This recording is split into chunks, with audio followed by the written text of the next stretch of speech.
Eu louvo a Deus, glorifico a Deus por essa iniciativa, parabenizo também o pastor, a direção da igreja, pela iniciativa que tomaram. Se quiser baixar, pode baixar, viu? Pela iniciativa que tomaram de escolher um assunto tão significante como esse, a espiritualidade pentecostal. Eu já quero de antemão dizer para os irmãos que a espiritualidade pentecostal, ela está fundamentada nas escrituras sagradas. Hoje há uma onda muito grande, e eu acho o tema relevante por conta das circunstâncias, porque há uma onda muito grande de algumas denominações que têm uma visão, uma teologia conhecida como teologia cessacionista. Repita comigo: cessacionista. Então, essa teologia cessacionista, que é tudo menos teologia, ela parte da perspectiva, ela parte do entendimento de que os dons espirituais, que essa nossa espiritualidade que nós expressamos nas nossas igrejas, ficou para o primeiro século. E ela não tem nada a ver com a igreja dos nossos dias. Isso é o que eles divulgam por aí. Mas nós sabemos que isso não é uma verdade, porque eu creio que quando o pastor Luiz escolheu esse tema, ele escolheu baseando-se nas escrituras, como ele acabou de ler o texto de Atos capítulo 2. E a nossa espiritualidade está fundamentada em Atos 2.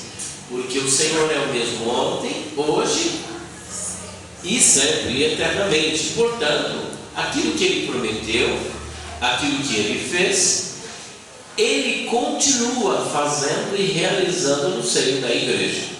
Se existem algumas distorções, se existem, digamos assim, algumas igrejas em que esses dons não são manifestos, isso não é um problema de Jesus, isso não é um problema das Escrituras, é um problema especificamente dessas pessoas, mas não da Bíblia Sagrada e nem tampouco do Senhor Jesus Cristo.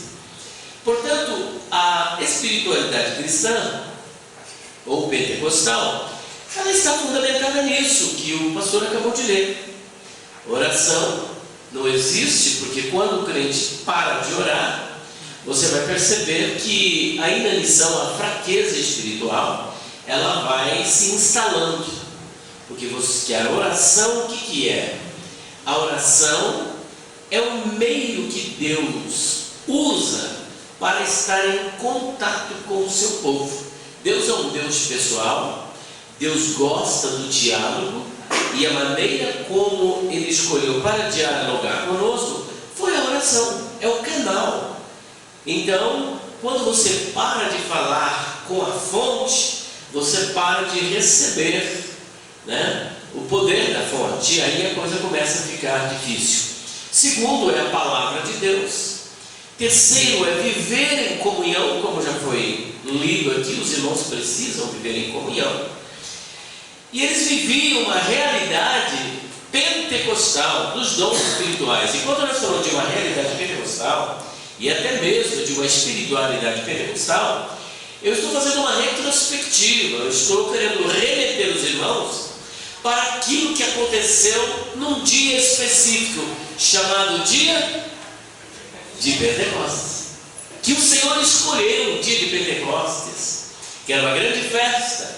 50 dias depois da Páscoa, acontecia o Pentecostes, e era uma festa maravilhosa, e o Senhor escolheu justamente esse dia para batizar os crentes com o Espírito Santo, e o Espírito Santo distribuiu dons, e o Senhor Jesus cumpriu aquilo que houvera prometido, conforme está em Joel capítulo 2, 28 a 30, João capítulo 3, versículo de número 11, Lucas capítulo 24, versículo de número 49, Atos capítulo 1, versículos 4 até o versículo de número 11, e outras passagens paralelas.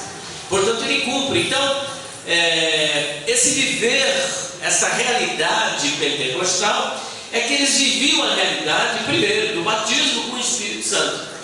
Porque isso, hoje, por exemplo, tem a busca do Espírito Santo, tem a campanha do Espírito Santo na igreja do primeiro século. Isso aí é uma verdade, era uma realidade. As pessoas eram batizadas com o Espírito Santo. Segundo ponto, eles viviam os dons espirituais, as curas, milagres, dons espirituais, era uma realidade na igreja.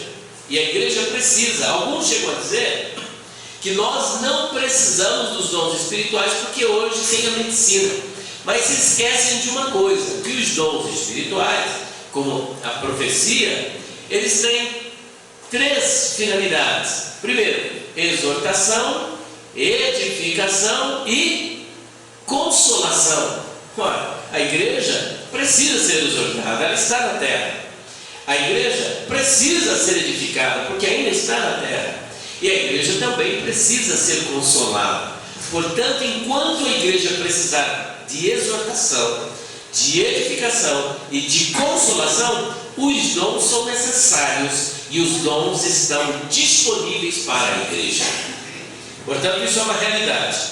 E a última verdade da espiritualidade pentecostal é que a igreja, assim como a igreja, que é a mesma no primeiro século, continua aguardando, continua numa expectativa muito grande. Os irmãos se lembram o que é que nós estamos aguardando? A volta do Senhor. Eita! A volta do Senhor, o retorno glorioso do Senhor Jesus Cristo. Porque o apóstolo Paulo, em 1 Coríntios capítulo 15, versículo de número 19, ele diz com todas as letras o seguinte: se a nossa esperança em Cristo consiste apenas nas coisas desta vida, o que nós somos? Os mais miseráveis, desgraçados de todos os homens. Porque, gente, não há nada maior do que essa esperança gloriosa, do que a volta de Jesus. A volta de Jesus significa arrebatamento da igreja. A volta de Jesus significa a ressurreição dos mortos com corpos incorruptíveis, imortais e glorificados. A volta do Senhor Jesus Cristo representa uma nova realidade espiritual, porque você foi salvo da culpa do pecado, está sendo salvo do poder do pecado, mas será salvo da presença do pecado e estará diante do Senhor para sempre. Nós chamamos isso na teologia de visão beatífica ou de summum bonum do cristianismo, ou seja, o bem supremo do cristianismo, porque não há nada que possa transcender essa expectativa da realidade, da espiritualidade cristã, que é o retorno glorioso do Senhor Jesus Cristo. Quantos estão aguardando? Maranata, Maranata, ora vem, Senhor. Portanto, é dentro desta realidade que nós iremos trabalhar. É claro que não dá para falar de tudo isso, de oração, de palavra, de comunhão, de dons espirituais, de batismo do Espírito Santo e de escatologia. Mas nós vamos aqui mediar um pouco. Nós vamos começar trabalhando a questão sobre os dons espirituais, melhor, sobre o batismo com o Espírito Santo, e depois vamos trabalhar essa visão que nós temos pentecostal, escatológica ainda. Pastor Luiz, que algumas igrejas estão mudando aí, viu? Até a Assembleia de Deus estão mudando. Você dá um glória a Deus, a gente fica olhando assim: quem é que deu glória? Falar em mistério já não se fala mais. Que dizem que isso daí ficou para outro tempo, não é para os nossos dias. E a nossa escatologia vem, infelizmente, sofrendo aí algumas modificações.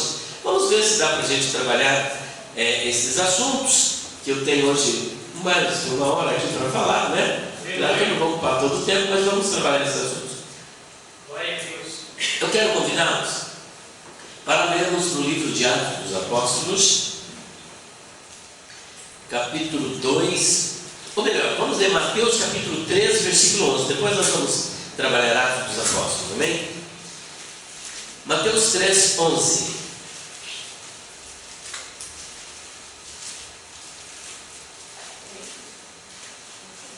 Aleluia.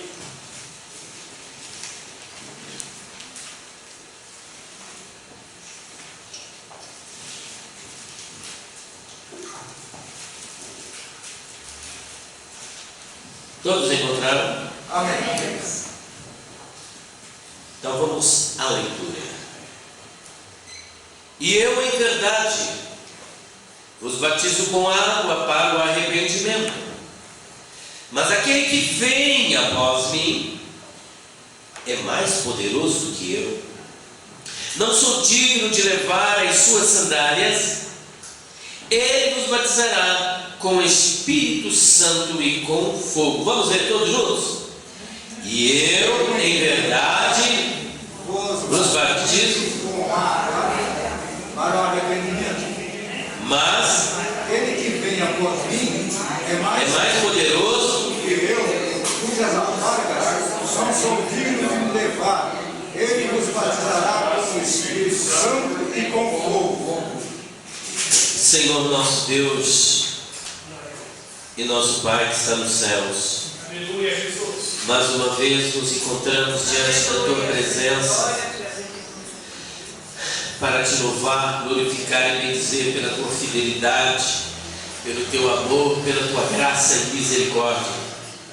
Eu Te agradeço, Senhor, por esta oportunidade que o Senhor me oferece para estar diante do Teu povo, das Tuas ovelhas, que vieram aqui para ouvir somente a Tua voz. Que o Teu Espírito Santo esteja abençoando, renovando aqui nesta noite. E que se o Senhor quiser, o Senhor pode batizar com o Espírito Santo. O Senhor pode curar aqui nesta noite, pessoas saírem daqui abençoadas no nome do Senhor Jesus. Te glorificamos e Te adoramos pelo Teu poder que nós podemos perceber aqui nesta noite. Senhor, vem impactar as nossas vidas, quebrar e despedaçar juros, dissipar principados e potestades, avivar o Teu povo, renovar a Tua igreja, enxugar com Teu Santo Espírito, derramando a Tua glória, a Tua plenitude. Aviva, Senhor, a Tua igreja, enche com Teu poder.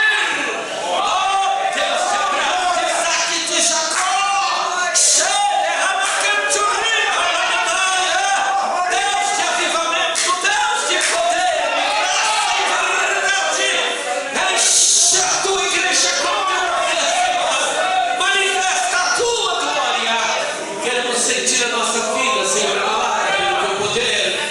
Renova o Teu povo, nos abençoa nesta noite, nos fortifica, nos fortalece, em nome do Senhor Jesus Cristo. Graças a Deus. Meus queridos irmãos, nós vamos, antes de tudo, falar sobre o batismo com o Espírito Santo e com fogo. Do que vamos falar? Batismo com o Espírito Santo E com fogo. Meus queridos, é lamentável que uma das maiores bênçãos que Cristo deixou para a sua igreja, que nós chamamos de segunda bênção, seja alvo de tanta crítica, zombaria, desprezo, menosprezo nos nossos dias. Então veja que nós estamos atravessando aqui um momento difícil da igreja, onde há duas linhas que se colidem, uma chamada continuismo e a outra chamada cessacionismo. O continuismo parte do princípio bíblico de que os dons espirituais e que o batismo com o Espírito Santo não foi uma experiência apenas do passado, de quase 2000 anos atrás, mas que essa experiência é para os nossos dias. Os irmãos, quando nós estávamos aqui orando, já pudemos sentir o impacto do poder do Espírito Santo. Isso é uma demonstração inequívoca, insofismável, irrefragável, incontestável, indubitável, de que o Espírito Santo se faz presente na igreja, que a presença de Cristo está na igreja, que a glória de Deus está na igreja e que o poder de Deus é atuante na igreja. É inegável essa experiência. Podem construir conceitos teológicos, podem querer dar as suas explicações, mas nada pode arrancar isso que você está sentindo. Nada pode tirar isso do teu coração, do teu espírito, da tua alma. dessa experiência muito importante vivenciarmos isso no nosso dia a dia, porque os teóricos da espiritualidade estão por aí. Os teóricos da pneumatologia, dos dons e das doutrinas, e eles empolam o peito cheio de empáfia para falar, mas a vivência é outra coisa, viver essa verdade é outra coisa, viver essa experiência é outra coisa, sentir-se impactado pelo poder do Espírito Santo é outra coisa, mergulhar nesta unção, nesta glória do Espírito Santo é diferente. Quantos estão sentindo a presença de Deus? Quantos estão sentindo a presença do Espírito nessa noite? Adore, glorifique, bendiga, exalta o nome do Senhor. Aleluia! Portanto, meus queridos, nós somos continuistas. Eu sou continuista, acredito na continuidade do batismo com o Espírito Santo, e ele, como eu já disse no início, como sendo uma experiência necessária para a igreja nos dias atuais. O Espírito Santo renova, ele fortalece, ele capacita, ele aviva, ele dinamiza a igreja. Lá em Atos dos Apóstolos, capítulo 1, versículo 8, está escrito: e recebereis poder ao descer sobre vós o Espírito Santo, e ser-me-eis testemunha em Jerusalém, na Judéia, Samaria e até os confins da terra. E recebereis poder. A palavra grega ali é dinamis. E dinamis, dessa palavra vem dinamismo, vem dinâmica e vem também dinamite. Ou seja, o Senhor coloca uma verdadeira dinamite dentro de você. Não há pedreira que possa suportar, não há geladeira que possa suportar, porque quando o fogo pega, o Senhor realiza a sua obra através de nossas vidas. Portanto, a vida dos apóstolos antes e depois do batismo do Espírito Santo foi muito interessante, e tenha certeza que a sua vida nunca mais será a mesma depois de você ter essa experiência do batismo com o Espírito Santo. Agora, para falarmos sobre o batismo com o Espírito Santo, é importante sabermos o que é o batismo com o Espírito Santo.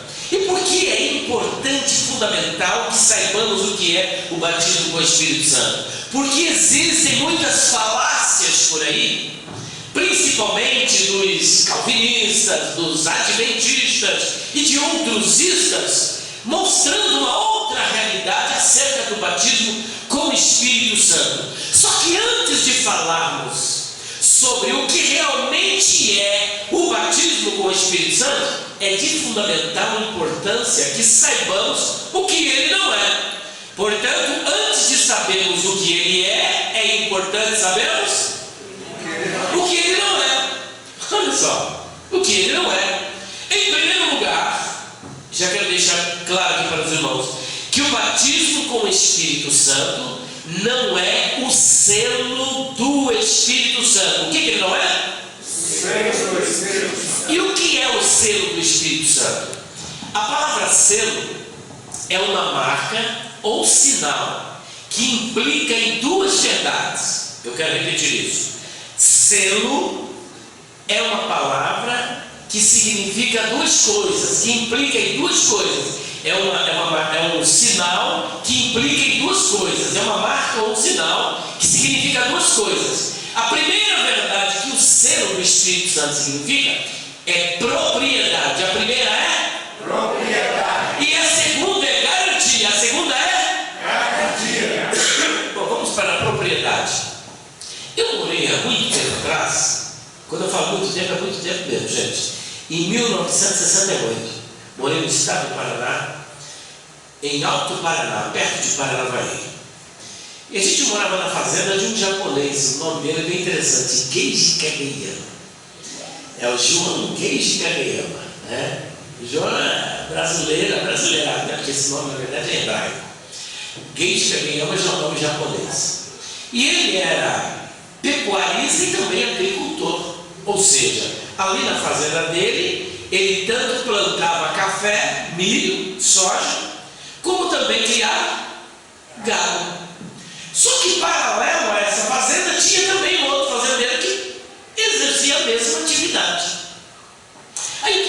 acontecia? Vocês sabem que os boi, quando eles estão na época do acasalamento e tudo mais, eles têm aquela guerra lá para ver quem é o alfa, né? Quem é que vai dominar.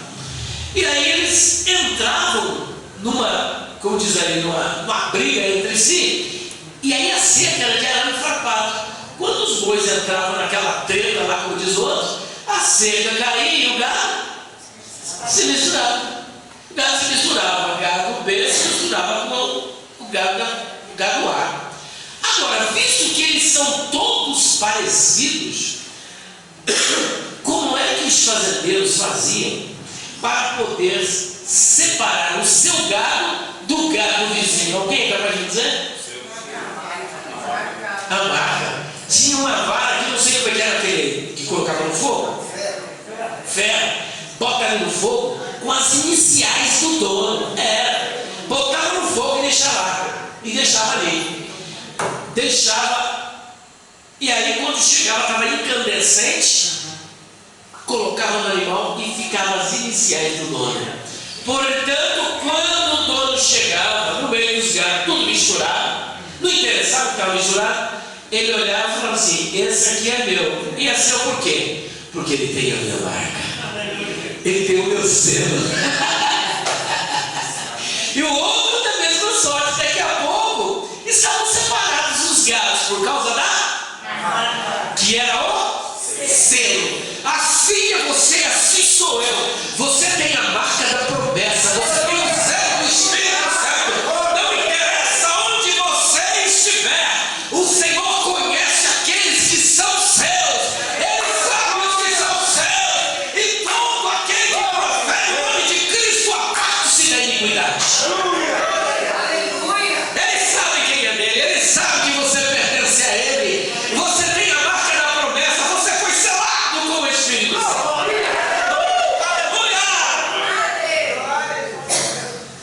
Não interessa o que aconteça, você tem a marca da promessa, você tem o selo. Não interessa onde você estiver, você tem o selo, a garantia, o selo. E o selo indica então, o que o selo indica nesse caso? Propriedade. Ele é meu porque tem o meu. Se você tem o selo do Espírito, significa que você é dele, você é de Deus, você pertence a ele. Olha só o que a Bíblia diz: todos aqueles que são guiados pelo Espírito são filhos de Deus. Logo, todo filho de Deus é guiado pelo Espírito de Deus. E quem é guiado pelo Espírito de Deus? Quem foi selado pelo Espírito de Deus. Agora, sendo com o Espírito Santo, preste atenção, não é batismo com o Espírito Santo. Porque qualquer pessoa, mesmo não sendo batizada com o Espírito Santo, se creu no Senhor Jesus. E aqui tem, muito interessante, em Efésios, capítulo de número 1, tem aqui todo o processo de como você é selado. Você não precisa falar em mistérios, você não precisa falar em línguas, você não é batizado com o Espírito Santo. Mas se isso que eu vou ler aqui aconteceu com você, você já é selado. Se você é selado, você é propriedade de Deus. A sua posição é de filho de Deus, é de propriedade de Deus. Você pertence a Deus. Efésios 1, versículos 11 a 14. Vamos ver? Nele digo, em quem também fomos feitos herança, havendo sido predestinados conforme o propósito daquele que faz todas as coisas segundo o conselho da sua vontade, com o fim de sermos para louvor da sua glória. Nós, os que primeiro esperamos em Cristo. Agora olha o 13. Em quem também, quem está escrito? Em quem também, depois que ouvistes a palavra da verdade, que mais? o evangelho da vossa salvação, E o que mais? eu nele também crido, fostes selados com o Espírito Santo da promessa. Prestou atenção? Em quem também vós estáis. Você está nele, em comunhão com ele, vivendo com ele, recebendo a seiva dele, recebendo o poder dele, recebendo a graça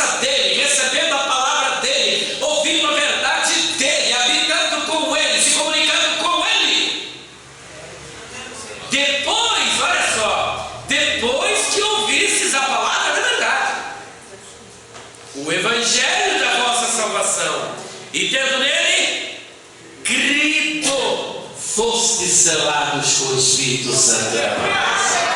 Portanto, quando é que você recebe o selo do Espírito Santo? Quando você crê. Você creu? Então continue crendo, porque o selo está em você. Você é dele, pertence a ele. Ninguém pode roubar você dele, a não ser que você mesmo queira se afastar dele. Mas no que depender de Deus, você é dele, propriedade dele, ele não vai te perder. Aleluia! Continue nele, ligado a ele, em comunhão com ele. E vale ressaltar aqui que em Efésios tem uma preposição que aparece em português, mas ela é grega, en. E em português é er. E às vezes ela parece contraída também. Ela parece a preposição mais o pronome na terceira pessoa do singular, que é ele.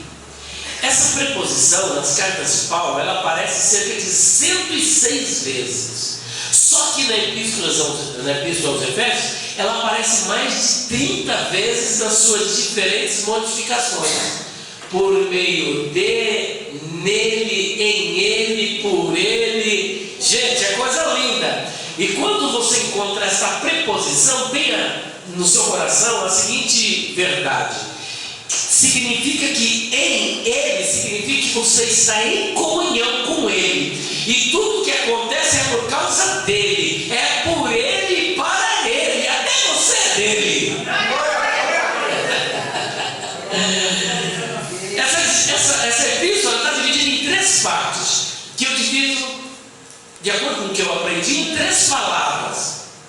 A primeira é assentar, a segunda é andar, e a terceira é firmes. Com essas 3 palavras você divide e dá um estudo nesta epístola aos Efésios. Assentar, quem está querendo assentar, ele está buscando o quê? Descanso, não é isso? Está querendo descansar, bem cansado, quer se assentar para descansar. Do capítulo 1 ao 3 fala dessa realidade do nosso descanso, porque nesses 3 capítulos você não verá o crente fazendo nada, mas nada, a não ser crendo, só crendo, porque pela graça sois salvos. Completem. Porque pela graça sois salvos. Completem o versículo. Isso, mediante a fé, por meio da fé. E isso não vem de vós, é dom de Deus. E não é pelas obras, para que ninguém se glorie. Porque nós somos feitura sua, criados em Cristo Jesus para as boas obras. Então não há nada que você possa fazer de obras que possa conquistar o coração de Deus para te salvar. Ele te salva por causa do seu amor, ele te salva por causa da sua graça, ele te salva por causa da sua misericórdia, e ele te selou pela sua bondade, sua graça e misericórdia. Mas o nosso estudo não é sobre a Epístola aos Efésios, então é sobre o selo. A primeira verdade então do selo é que o selo indica propriedade. Isso significa o quê? Se você foi selado pelo Espírito Santo, significa o quê? Que você pertence a Deus. Você pertence a Deus. Você faz parte do corpo místico de Cristo. Glória a Deus. Do corpo invisível. Cristo é a cabeça da igreja e ele tem um corpo. E esse corpo ele tem muitos membros e um deles é você. Portanto, o batismo do Espírito Santo não é selo do Espírito Santo. Segunda verdade do selo é que o selo indica garantia. O selo indica garantia. Vamos lá, eu trabalho muito com os correios. No correio, por exemplo, eu vou mandar esses 2 livros aqui. Aí eu coloco numa caixinha bonitinho e já entrego lá. O que eu tenho que fazer? A embalagem, a encomenda precisa ser selada, senão não chega no destino final. O que garante, preste atenção, o que garante a sua ida para o céu, de acordo com o que Jesus prometeu em João capítulo 14, 1 a 3, é o selo que está em você. Se você tem o selo, tenha certeza de uma coisa: continue na presença dele, porque quando ele se manifestar, você também se manifestará com ele em glória. Selo primeiro indica propriedade, segundo, garantia. A única garantia que você tem é que você foi selado. Só que para ser selado, primeiro precisa crer. E para crer, primeiro precisa? Gente, a palavra de Deus é linda demais. Essa é a espiritualidade pentecostal. É isso que precisamos viver. Essa é a verdade. Portanto, que o batismo com o Espírito Santo não é o selo do Espírito Santo. Segunda coisa que o batismo com o Espírito Santo não é, e que isso que eu vou dizer para vocês é muito pregado pela igreja presbiteriana, igreja adventista, igreja luterana, igreja metodista e tantas outras igrejas, sabe, que tem uma doutrina um tanto diferente. Sabe o que eles dizem que é o batismo com o Espírito Santo? Batismo no Espírito Santo é o batismo no corpo de Cristo. Ou seja, todos são batizados com o Espírito Santo quando creem em Jesus Cristo. E isso não é verdade. Quando você é batizado quando você crê em Cristo, você é selado. Você tem uma marca. Mesmo você não sendo batizado com o Espírito Santo, você tem o Espírito Santo. Você pertence a Deus. Você está selado com o Espírito Santo. Não é o batismo com o Espírito Santo que vai te levar para o céu. Até porque lá no céu você não vai precisar de batismo com o Espírito Santo. Você não vai precisar de profecia. Você não vai precisar de dom espiritual nenhum. Porque tem três coisas apenas que vão permanecer. Quais são? A fé, a esperança e o amor. E o maior desses três qual é? Sabe por quê? Porque Deus é amor. Então, batismo com o Espírito Santo não é o batismo no corpo de Cristo. E o que é o batismo no corpo de Cristo? Eles tomam como base 1 Coríntios capítulo 12, versículo 13. Leiam para vocês verem. Vamos lá? Já que hoje eu tenho tempo, então bora aproveitar esse tempo. 1 Coríntios capítulo de número 12, versículo 13. Pois todos nós somos batizados em um Espírito, formando um corpo, quer judeus, quer gregos, quer servos, quer livres, e todos temos bebido de um Espírito. Olha aí, pois todos nós fomos batizados em um Espírito, formando um corpo, quer judeus, quer gregos, quer servos, quer livres, e todos temos bebido. um Espírito. Bom, existe uma frase na teologia que é a seguinte: texto sem contexto gera pretexto, e gera pretexto, sabe para quê? Para gerar cabresto.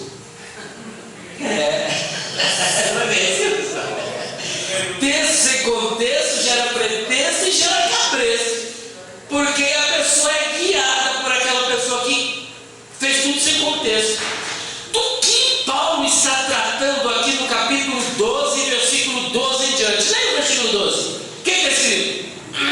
Que assim como o corpo é um e tem muitos membros, porque assim como o corpo é um e tem muitos membros, e todos os membros, sendo muitos, são um só corpo, assim é Cristo também. Em primeiro lugar, Paulo está tratando da unidade dos membros do corpo de Cristo.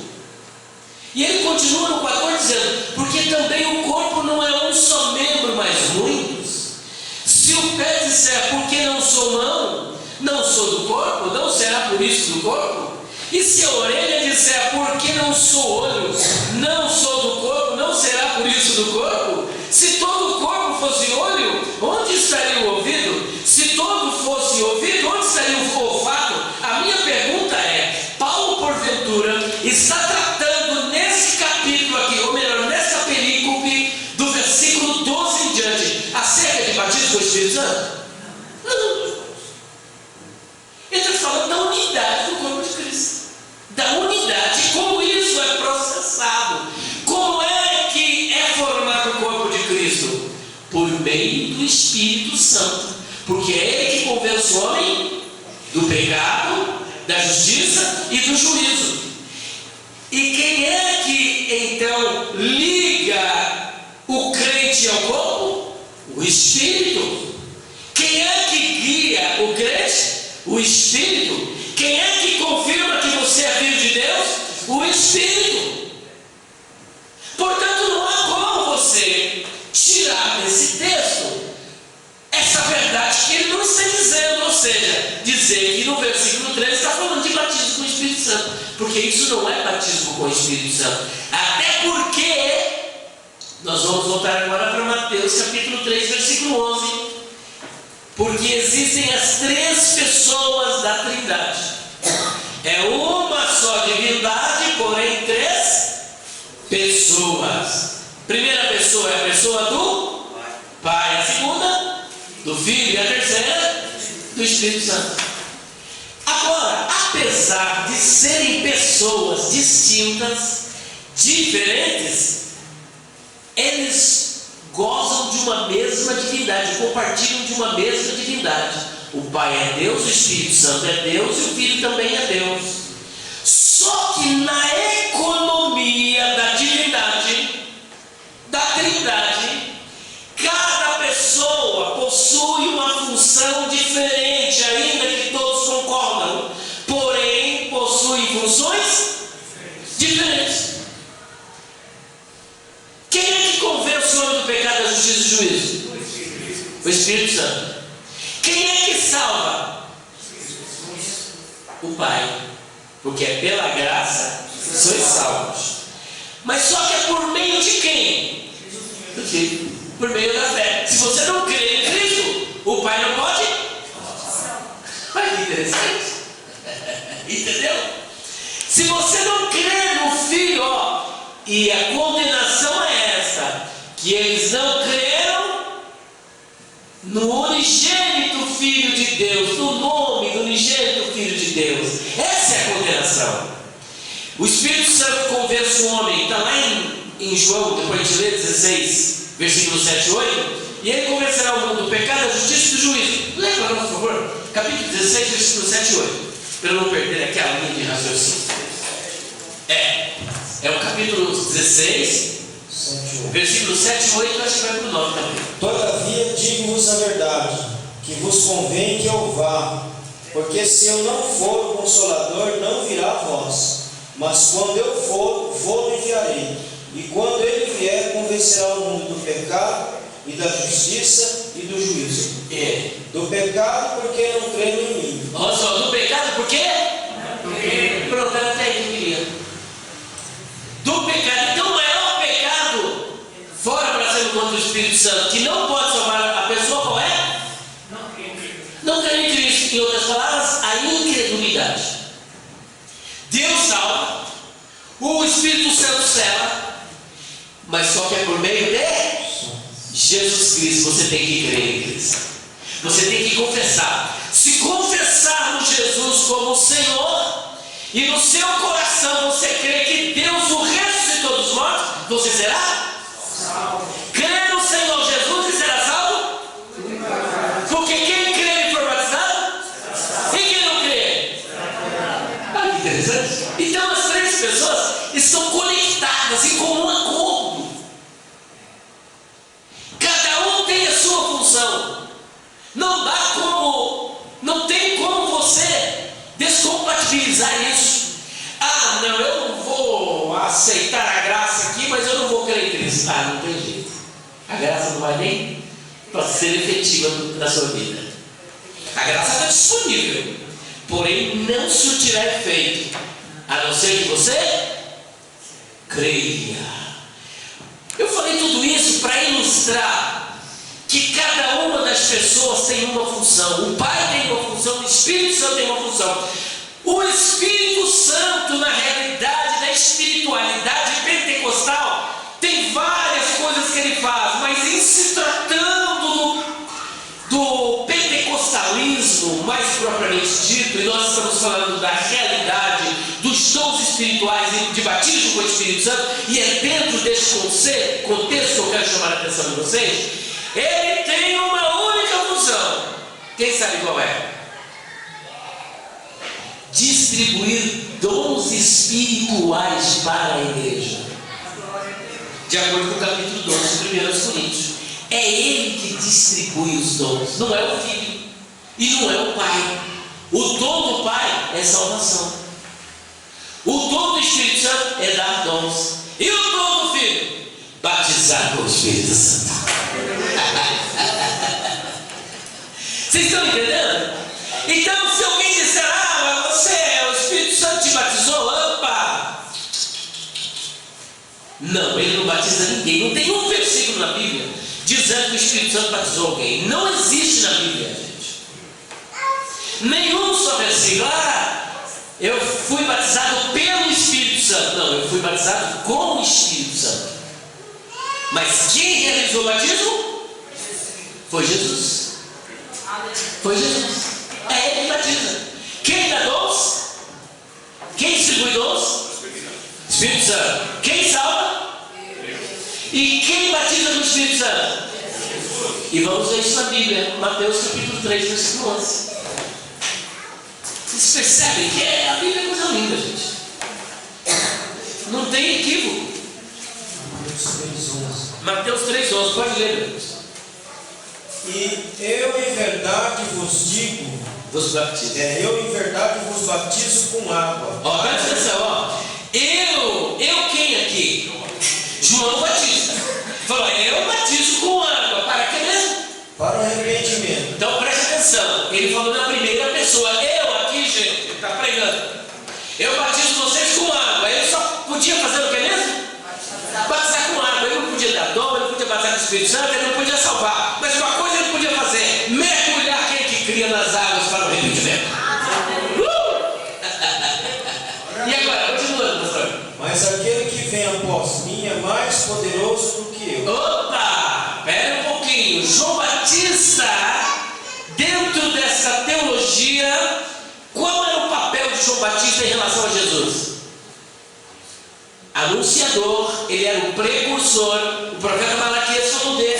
Isaías, Eshaiah Hanavi também falou dele, que ele viria.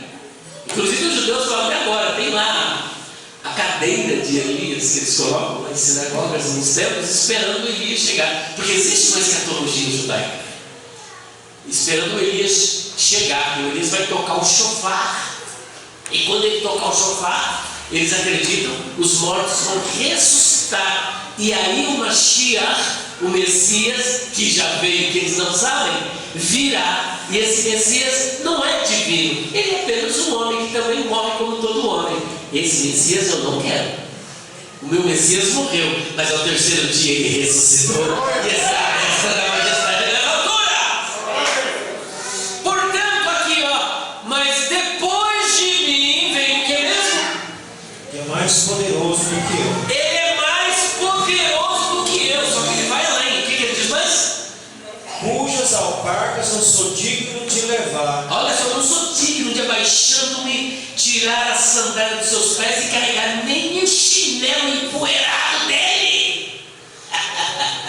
Eram primos. João Batista é descrito na Bíblia como sendo um justo, servo de Deus, o pregoeiro, o precursor de Cristo, cheio do Espírito Santo desde o ventre, mas ele diz: eu não sou digno de carregar o chinelo empoeirado dele.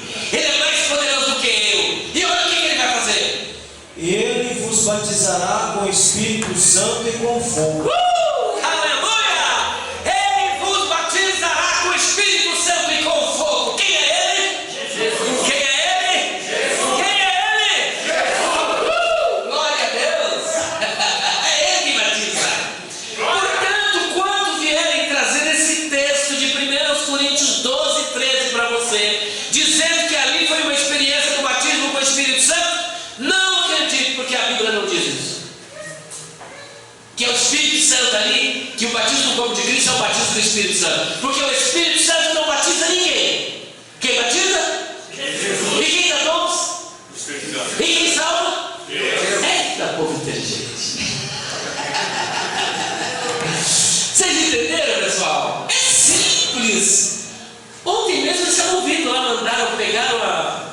meu e editaram e pegaram o vídeo do Adventista e editaram. Aí colocaram eu falando primeiro, depois veio o Adventista falando um monte de abobrinha, como diz o irmão. É como se estivesse me refutando. Aí os Adventistas do lado, esse Elias, esse Heresias Soares, esse meu apelido de Heresias Soares. Eles não me chamam de Elias Soares, é o Heresias Soares, o Herege Soares. E bater em mim. Assim é fácil. Eu posso fazer isso com qualquer pessoa. Pegar um doutor, editar o vídeo dele e depois começar. Elias acabou com ele. Acabou como? Venha para o debate, venha para a arena. Então é muito fácil. Então, gente, não se enganem. Batismo com o Espírito Santo, quem realiza é Jesus. Ele é o batizador. Vamos ainda para Atos capítulo 1, porque lá vai nos mostrar quem é o batizador. Porque Lucas, o médico amado, faz questão de reverberar esta verdade, essa espiritualidade pentecostal, que está no capítulo 1, versículo de número 4 e 5. Bora lá.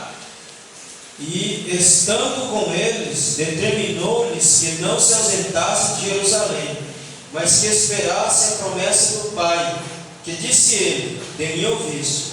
Porque na verdade João batizou com água, mas vós sereis batizados com o Espírito Santo, não muito depois desses dias. E ainda, aqueles pois, como é que é? Aqueles pois que se haviam reunido perguntaram dizendo: Senhor, restaurarás tu neste tempo o reino de Israel? Então quem é esse batizador aqui?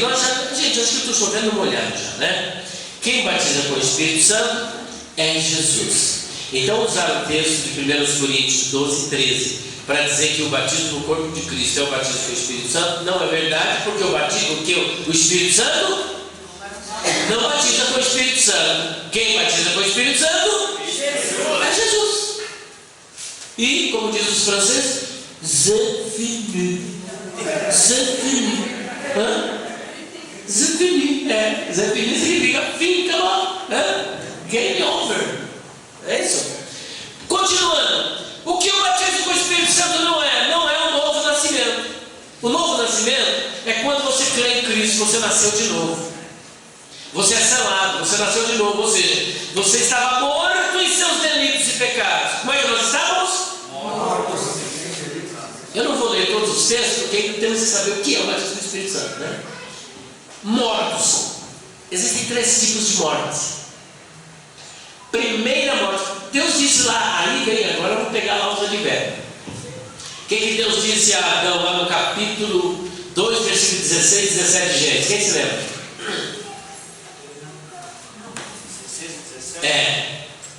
E ordenou o Senhor Deus ao homem, dizendo: de toda a árvore do jardim comerás livremente, mas da árvore do conhecimento do bem e do mal dela não comerás, porque no dia em que dela comeres, certamente morrerás. Certamente morrerás. Aí Ezequiel capítulo 18, versículo 4 diz o que mesmo? A alma de pecar. Aí vem o pessoal e diz o seguinte: você está vendo aí? Não existe negócio de imortalidade da alma. Quando morre aqui, acabou, você está aniquilado. Espera um pouquinho. Se nós entendemos que existe apenas um tipo de morte, eu até dou causa para eles. Mas existem 3 tipos de morte. A primeira, por exemplo, quando Adão, olha gente, agora preste atenção, hein? Estou fazendo uma pregação em forma de estudo aqui. Pare e pense e depois responda. Quando Adão pecou, ele morreu? Não. Sim ou não? Não. Sim. Morreu. Quando Adão pecou, ele morreu? Não. Não morreu não. Porque ele estava bem vivo. Tá? Falou, ele está discutindo com Deus. Quando Adão pecou, ele morreu? Sim. Claro que ele morreu. Porque se ele não morreu, então Deus mentiu.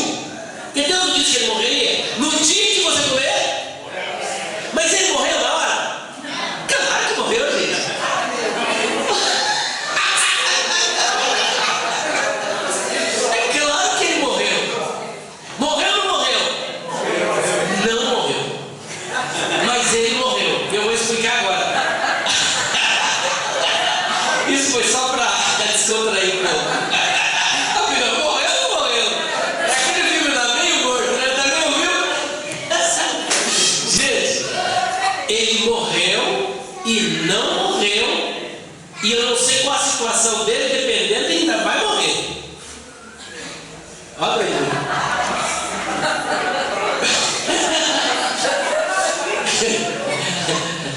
Preste atenção. Existem 3 tipos de morte. Quando Deus disse, no dia que você comer, certamente você vai morrer, ele morreu. O que é morte? Existe morte física, morte espiritual e morte eterna. Então nós vamos analisar que tipo de morte aconteceu naquele momento. Fisicamente ele continuou vivo? Então ele não morreu fisicamente. Aí eu estou certo, não morreu. E quem disse que não também está certo.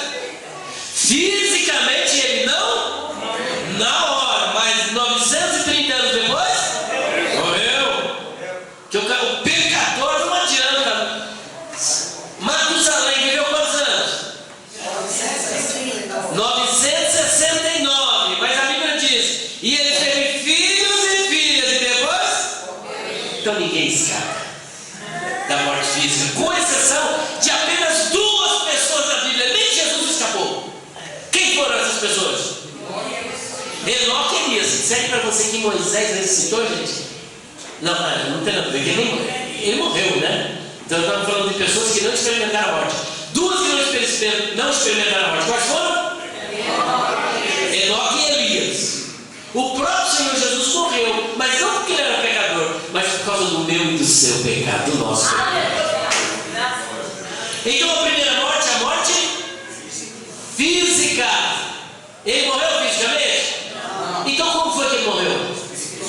Espiritual. Então você concorda comigo que ele morreu e não morreu? Como é que ele morreu? E como que ele não morreu? Fisicamente. Mas depois? Agora, se ele não se consertou com Deus, ele ainda vai morrer. Olha aí. Ainda vai morrer como? Eternamente. Vocês estão entendendo agora?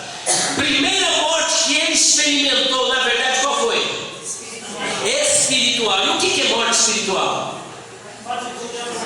Isso. Um povo inteligente, falar. Aí, já sabe tudo, né? O afastamento de Deus, ele perdeu a comunhão com Deus. Isso é morte espiritual. Logo em seguida, 930 anos depois, ele morreu? Então quantas mortes Adão experimentou? 2. E eu não sei como é que está, não dá para eu julgar, mas se ele não se acertou com Deus, ele vai experimentar a terceira, que é a segunda morte, chamada de segunda morte, que é a morte eterna. Que morte é essa? Como que vai ocorrer? Não tem ninguém ainda morto eternamente. Ninguém experimentou ainda essa morte eterna.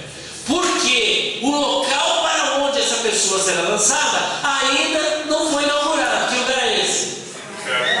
Mas que inferno é esse? Gente, quando a gente fala de inferno, tem 5 tipos de inferno. Tem 5 tipos de inferno, gente. Eita Deus! Lago de fogo, lá é a última. É lá. Lago de fogo. O primeiro inferno é o Hades, que é o Sheol. Esse é o inferno. Segundo o inferno, nós temos o Tártaro. Nós não, misericórdia. Tem na Bíblia escrito o Tártaro. O que é o Tártaro? A prisão dos anjos. Terceiro tipo de inferno, o abissos. O abismo. Esse é o tipo de inferno. E existe um 4º tipo de inferno que às vezes está escrito na Bíblia, que não é lugar de tormento, é a sepultura. Hades também pode ser sepultura. Sheol também pode ser sepultura. O que vai determinar é o contexto. E o último, Guiena. O Guiena é o lago de fogo, que também é inferno. Nas nossas traduções está tudo escrito inferno, mas você tem que examinar isso na palavra grega. Está aqui um professor aqui. Qual é o inferno mais próximo? Oi? O inferno mais próximo do que... É a sepultura. É a sepultura. Mas não é um inferno de tormento. Tá? Não é a promessa. Esse inferno aí é o inferno que é aqui dentro, que é a sepultura. Né? Agora o outro, misericórdia. Eu não quero nem saber. Tem um camarada que falou assim: o irmão poderia geograficamente descrever o lugar central do inferno? Mas vai perguntar para Deus. Nem o diabo.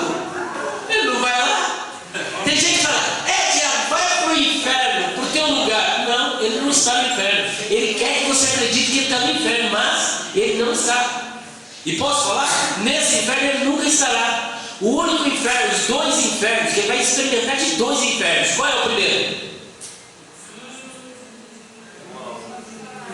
Não é? Não, esse é o último. Primeiro é o abismo, ficará preso 1000 anos no abismo. Abismos. Quando ele sai de lá, ele sai para enganar as nações, e aí o Senhor manda ele para o inferno de novo.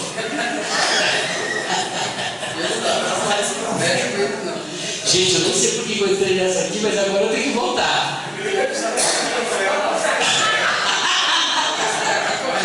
Eu sei por quê. Gênesis capítulo 2, versículos 16 e 17, falando sobre 3 tipos de morte, não é isso? Oh, glória! Aleluia, voltei. Então, eu falei tudo isso também porque eu disse que nós estávamos mortos em nossos delitos e pecados. E então nós ganhamos vida, porque eu falei sobre o fruto do Espírito Santo, não é o novo nascimento. Meu Deus, oh, Jesus, muito obrigado. Voltei tudo agora, voltei. Não era isso que eu estava falando? Então vamos voltar para essa conversa aqui, que ainda tem uns minutinhos. Bora. Então não é o novo nascimento. Nascer de novo é o mesmo que regeneração. Você estava morto e quando a graça te alcançou, você creu em Cristo e você recebeu vida. Agora você tem vida, você nasceu de novo. Você estava morto, agora você tem uma nova vida em Cristo Jesus, você nasceu de novo. Amém, querido? Mas isso não é batismo do Espírito Santo. E por último, o que não é batismo do Espírito Santo? Batismo do Espírito Santo não se trata dos dons espirituais. O que não é? Os dons espirituais. Porque os dons espirituais são dados por quem? Pelo Espírito Santo. Para quem ele quiser distribuir. Tem gente que fala assim: irmãos, eu tenho os 9 dons. Dons. Eu tenho os 9 dons. Falou para o pastor. O pastor falou: não, irmão, você não tem só 9. Ah, é? Qual outro? O da mentira, o 10º.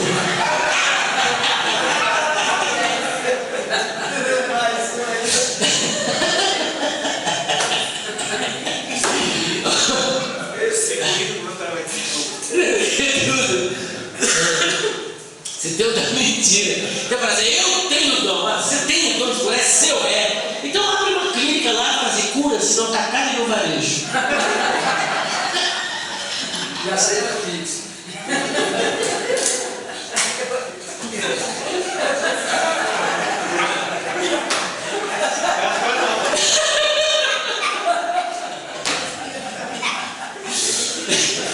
Eu creio que isso também faz parte da espiritualidade do Deus, sabe? Faz. É só alegria, né? Alegria dentro da palavra. Desculpa de fazer rir tanto aqui, mas é uma realidade. Agora, o que é o batismo com o Espírito Santo? É aqui, não vai dar para a gente falar sobre escatologia, não, gente. E aí vai demorar muito. O que é o batismo com o Espírito Santo? Quem pode me ajudar? O que é? Em primeiro lugar, é uma promessa. O que é?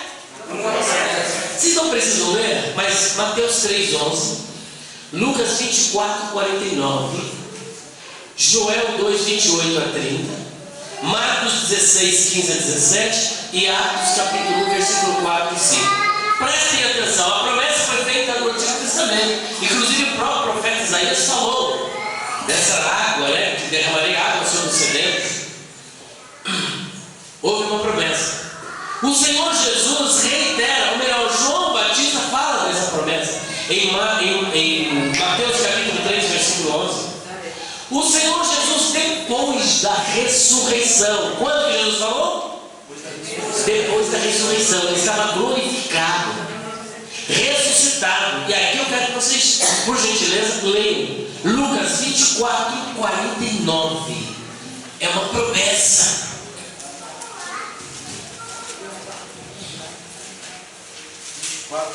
24:49, vamos lá, pastor. E eis que sobre vós envio a promessa de meu Pai. Ficai, porém, na cidade de Jerusalém, até que do alto sejais revestidos de poder. Amém. E eis que sobre vós eu envio, ó, não é o Espírito Santo, eu envio a promessa do meu Pai. Eu envio sobre vocês a promessa do meu Pai. Mas tem uma coisa: ficar na cidade até que do alto. Resumindo, gente, olha só o processo. Eu posso até dizer que isso aqui é o caminho para ser batizado com o Espírito Santo. Primeiro, para quem crê, né? Primeiro, ele fez a promessa. Em segundo lugar, ele deu uma ordem. Qual foi a ordem? Então eles ouviram uma promessa, que a promessa aqui na verdade é a palavra de Cristo. Eles ouviram a palavra e em seguida o que eles fizeram? Eles foram para Jerusalém, sim ou não? Então se eles foram, o que eles fizeram? Obedeceram. Eles ouviram a palavra e em seguida obedeceram. Mas obedeceram por quê? Porque creram. Por que creram? Porque se eles não crescem, não obedecem. Só obedece quem crê, quem acredita. Ou então quem fica morrendo de medo, né? Tem essa também, né, pastor? Mas ali não era nenhuma condenação, era uma promessa para eu ir até lá. O camarada fala assim: olha, me encontre amanhã. Será qual é o nome da praça aqui? Tem uma praça aí? Hã? A Praça do Centro. A praça, encontra na Praça do Centro que eu vou lhe dar 1 quilo de ouro. Você, quilo de ouro, tá bom. Você vai? Você não vai. Você recebe? Mas se você crê, você vai. E a pessoa vai lá e te entrega. É isso que Jesus disse: eu tenho algo para entregar para vocês, mas vocês precisam crer. Segundo, obedecer. E o que tem que fazer? Indo para a cidade de Jerusalém. Obediência. Então veja o processo: ouviram a palavra, creram na palavra e obedeceram. Mas chegando lá, eles obedeceram em que condição? Em oração. Estavam em oração, esperando a promessa, aguardando o cumprimento da promessa. Atos capítulo 1, versículo 14. Podem ler, por favor. Atos 1, versículo de número 14. Do 12, porque ele vai falar da obediência deles. Então voltaram para Jerusalém, no monte chamado das Oliveiras, o qual está perto de Jerusalém, a distância do caminho de um sábado. E entrando, subiram ao cenáculo. Só um momentinho. Obedeceram ou não obedeceram? Voltaram para Jerusalém. Tá, pode ler o versículo 13. E entrando, subiram ao cenáculo, onde habitava Pedro e Tiago, João e André, Filipe e Tomé, Bartolomeu e Mateus, Tiago, filho de Alfeu, Simão Zelote, e Judas, irmão de Tiago, filho de Tiago. E o 14? Todos esses perseveravam unanimemente em oração e súplica. Opa, o que esses todos eles faziam? Oração. Mas não só isso, eles perseveravam. Perseveravam em oração e súplicas. Com quem? Com as mulheres, e Maria, mãe de Jesus, e com os seus irmãos. Os irmãos de Jesus que eram crentes, eram tudo incrédulos. Eram todos incrédulos. Sabiam? Eram todos incrédulos. Ficaram crentes depois da ressurreição dele. Olha que coisa mais linda. Quantos dias vocês imaginam que eles ficaram perseverando em oração? Respondem hoje. Vocês imaginam? Pode chutar, não tem problema. 120? Não, eram quase 120 pessoas. Mas quantos dias eles ficaram em oração? 40 dias Jesus ficou aparecendo. Eles ficaram 10 dias orando. 10 dias em oração. Jesus ressuscitou e apareceu por um espaço de 40 dias. Antes de subir ao céu, ele fez a promessa. Ele fez o quê? A promessa. Quando se cumpriu o dia de Pentecostes, aconteceu um episódio. O Pentecoste acontecia 50 dias depois da Páscoa.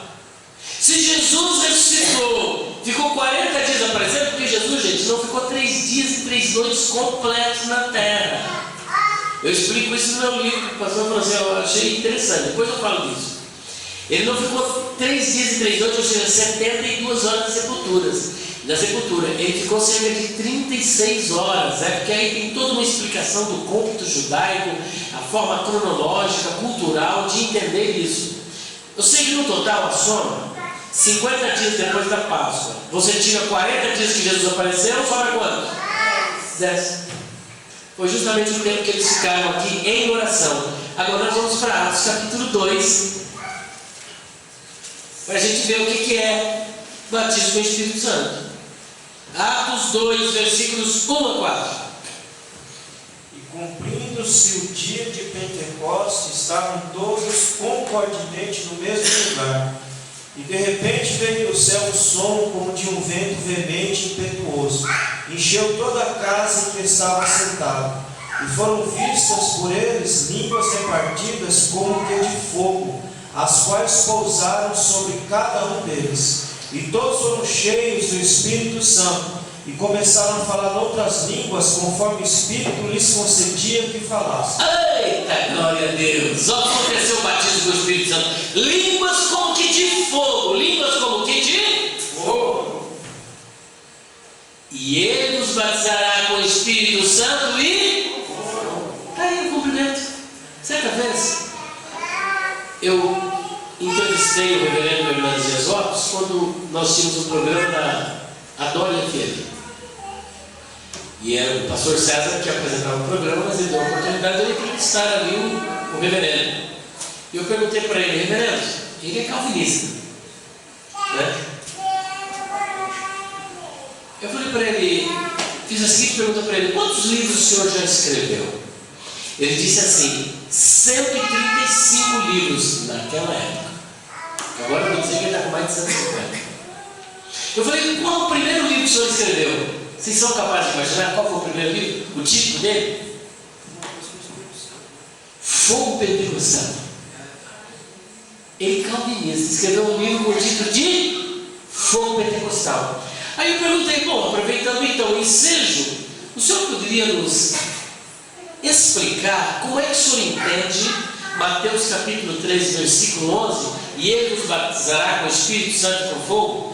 Pasmem vocês, ele falou, batismo com fogo ali para mim é o fogo purificador do Espírito Santo. Estou te falando, é o fogo purificador. E ele começou, porque o Espírito, o fogo é o símbolo do Espírito Santo, que começou lá na sarça ardente, a glória de Deus foi manifestada com fogo, e tem a coluna de fogo, e Elias orou e Deus mandou fogo, e Salomão orou, Deus mandou fogo, e no dia de Pentecostes foi língua como que de fogo. Eu falei, glória! Eu falei, o senhor é mais pentecostal do que os pentecostais. Ele levou um choque. Aí levou um choque. Mas já tinha falado, não tinha como escapar mais. Eu falei, o senhor é mais pentecostal porque tem muito pentecostal aí fazendo uma hermenêutica de cambalhota, dizendo que esse fogo aí é fogo de juízo. E o senhor, com toda a sua formação, um calvinista, dizendo para mim que isso aqui é o fogo do Espírito Santo. Eu fiquei feliz, porque eu também trago isso na minha literatura. Portanto, ele batizará com o Espírito Santo com fogo. Então, o batismo do Espírito Santo é uma promessa. Nós vamos correr agora. Batismo do Espírito Santo, em primeiro lugar, é uma promessa. Segundo, é uma segunda bênção, porque a primeira bênção que nós recebemos qual é? A salvação. E a segunda é o batismo com o Espírito Santo. Terceiro ponto, batismo com o Espírito Santo é um revestimento de poder, de acordo com o que está em Atos 1:8 e 2:4. Atos 1:8 e 2:4. Revestimento de poder, capacitação sobrenatural. Batismo com o Espírito Santo vai te dar ousadia para a pregação, na pregação. Aqueles discípulos medrosos que estavam ali no cenáculo, cheios de medo dos judeus, o próprio Pedro, cheio de medo, quando houve o batismo com o Espírito Santo, o que começaram a dizer? Esses homens estão cheios de moço. Em outras palavras, tomaram uma cátia, uma purinha, né? No Paraná fala timbuca. Cada lugar tem uma, né?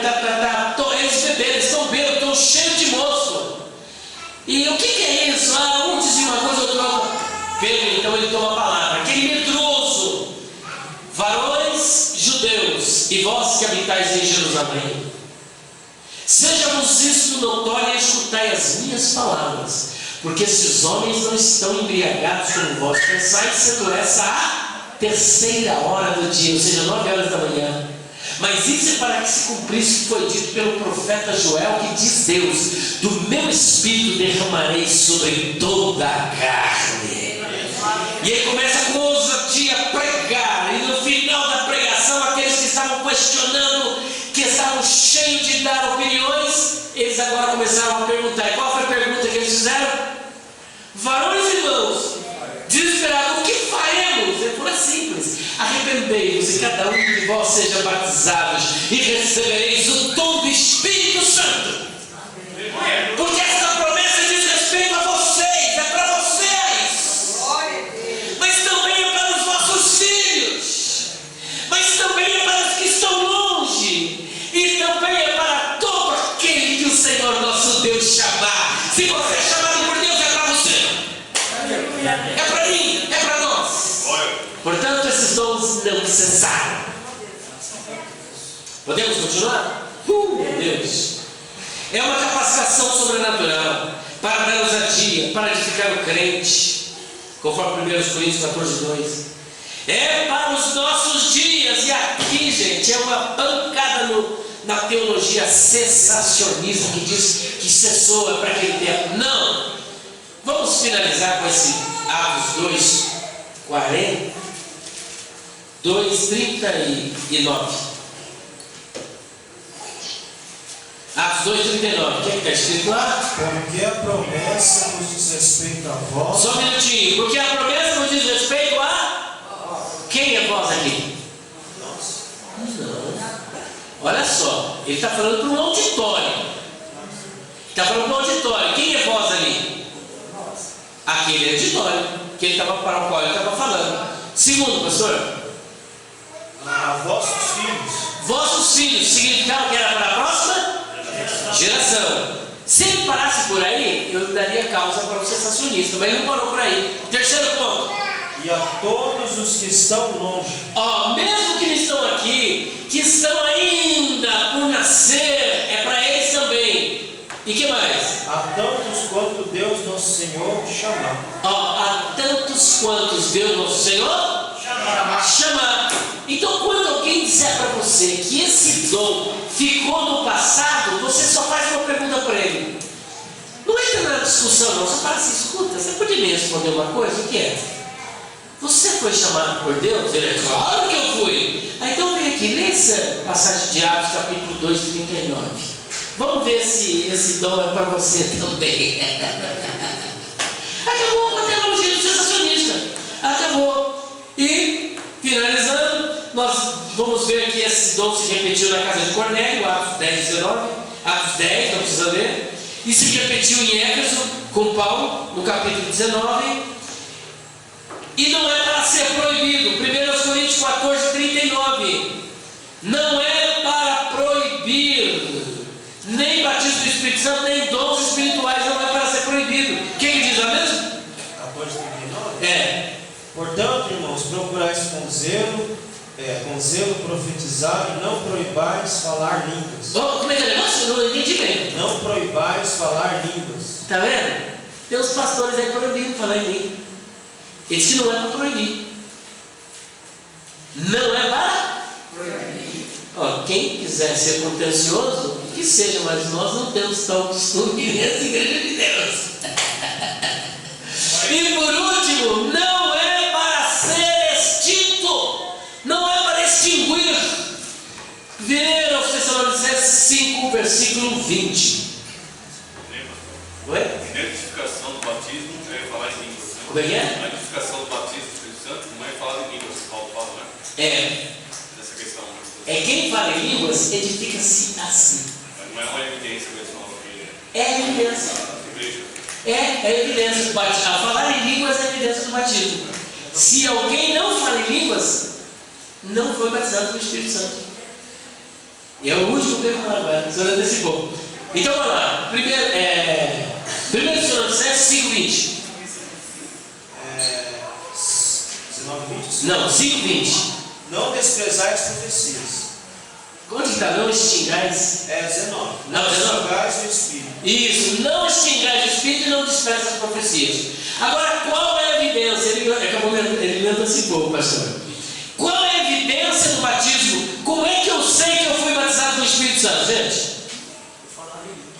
Gente, não tem outra forma. Se você não falou em língua, você não foi batizado. Não tem uma experiência aqui na Bíblia onde alguém foi batizado com o Espírito Santo e não falou em línguas.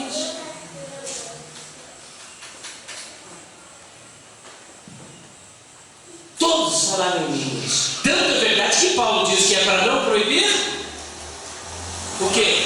Falar em línguas. Não é para proibir. Logo, o batismo do Espírito Santo é falar em línguas. E vou mais. Tem dois autores, vamos dizer, é que o pessoal da oposição lá fora, eles gostam de acadêmicos para sustentar a argumentação deles. E eu vou citar pelo menos três, pode? Pode, né? O primeiro que eu vou citar é para calar os sensacionistas e os calvinistas. É um autor chamado Martin Lloyd Jones.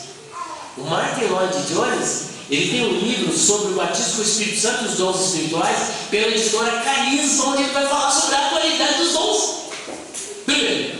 Segundo ponto, nós temos John Piper, que é outro calvinista. Tem um vídeo dele, depois vocês dão uma acessada, pastor. Onde John Piper, sabe o que ele fala? Que ele está orando a Deus para a igreja dele ser batizada no Espírito Santo. E sabe o que é para ele o batismo do Espírito Santo? Paz de vocês. O que é o falar em línguas? 1 Coríntios 13:1, por favor. Já tem 3 minutos. 13:1.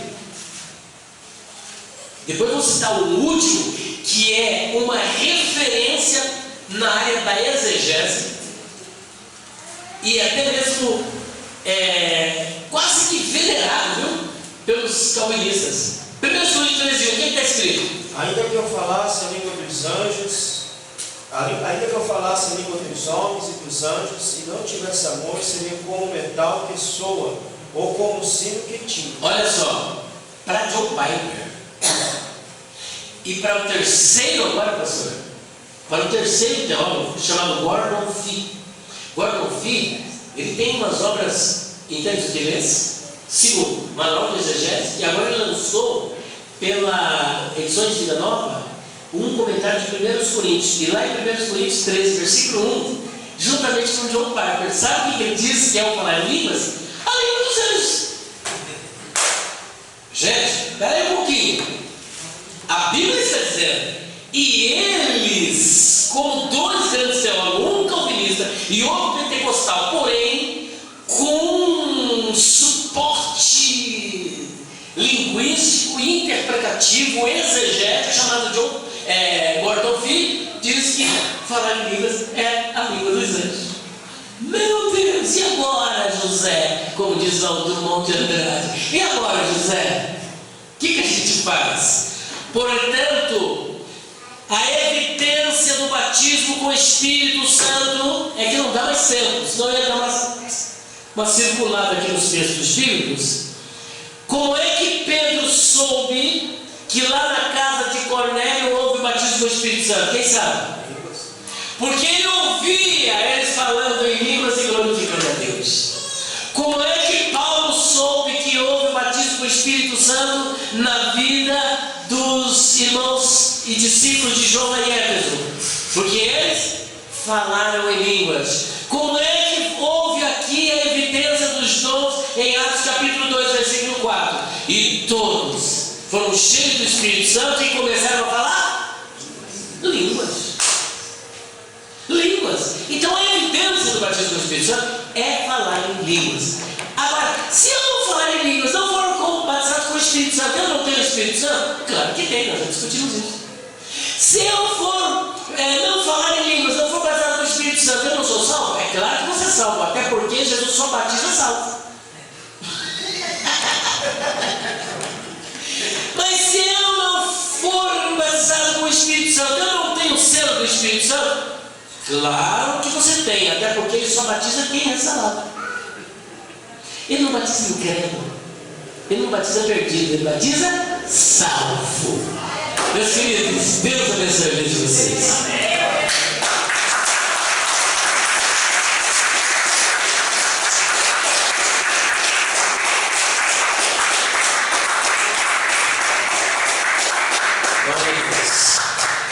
Meus amados, o tempo é curto, né? Como diz outro, o poço é fundo e a corda que cuida, né? A corda é curta. Meus queridos, eu trouxe da outra vez, mas eu não sei se eu trouxe todos. Hoje eu trouxe aqui, ó, perguntas que te responder, volume 1. Nesse aqui eu vou discutir aquela questão lá de Jesus na sepultura, se ficou 3 dias e 3 noites ou não. Com quem se casou Caim? Onde esteve Jesus 12 aos 30? Que era o espinho na carne de Paulo? Quantas cruzes havia na época de Jesus e que tipo de cruz ele foi crucificado? Por que os judeus foram até Pilatos pedir para quebrar as pernas dos crucificados? O que é blasfêmia contra o Espírito Santo? Por que esse pecado não pode ser perdoado? Gente, tem 36 temas aqui. Quem mais que nós temos? Volume 3. Ó, o que a mulher de Jó disse para ele? Agora vocês já sabem, né? Amaldiçoa Deus e morre ou abençoa Deus e morre? Na nossa tradução está amaldiçoa. Em hebraico, vocês se lembram, né? Baruch Elohim Vamut. É isso que vocês entenderam. O resto eu explico aqui. Outra coisa. O canto do galo. Você sabia que não era o canto de uma ave? Porque na época de Jesus estava proibido criar galo e galinha em Jerusalém. Aqui são 59 temas neste livro. Nesse aqui, aquele assunto que a gente estava tratando sobre a morte, a origem da alma e tudo mais, está nessa obra aqui, ó. Perguntas difíceis de responder sobre a imortalidade da alma. São quase 500 páginas, 130 perguntas e respostas. Sobre Lázaro, ali foi uma parábola, uma história real, afinal de contas, o que aconteceu ali? O ladrão da cruz foi no mesmo dia com Jesus ao paraíso ou não foi? Gente, tem muita coisa interessante aqui, quase 500 páginas. E por último, esse nosso dicionário de palavras, expressões, interpretação e curiosidades bíblicas, com 1168 páginas. Se você quiser hoje, excepcionalmente, esse dicionário